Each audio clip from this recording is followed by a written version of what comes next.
Now to a new report on the bombing of the federal building in Oklahoma City 11 and a half years ago now. A congressional subcommittee is blasting the Justice Department and the FBI for mishandling the case. American Morning's Bob Franken, live in Washington with more. Good morning, Bob. Good morning, Miles. Well, this report covers a lot of ground, but it doesn't break much ground. And the explanation for that, according to the congressman who led the investigation, Congressman Dana Rohrabacher, is that he had a very small staff and a real lack of cooperation. An Iraqi national happened to be in Oklahoma City. All these things have been out there. It's raised once again in the report. Doesn't this just add more fuel to those conspiracy theories? Well, there's nothing wrong to add to a conspiracy theory when there might be a conspiracy. In fact, well, but isn't it if the public needs to understand just that, raising the question. Let me give you an example, a specific example. John Doe 2 was someone who was allegedly with Timothy McVeigh the day of the bombing. There are numerous witnesses that suggest they saw Timothy McVeigh with another person that day.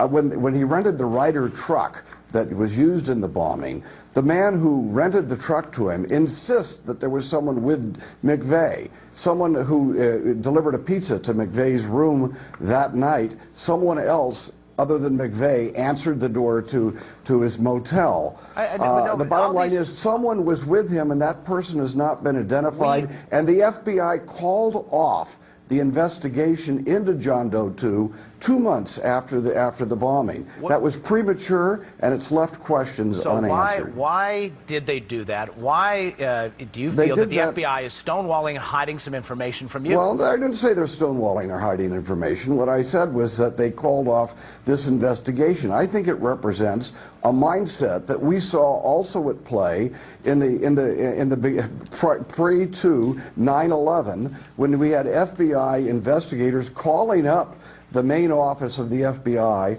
saying, oh my gosh, they're taking pilot lessons, and the FBI headquarters had a mindset of debunking and ignoring things like this.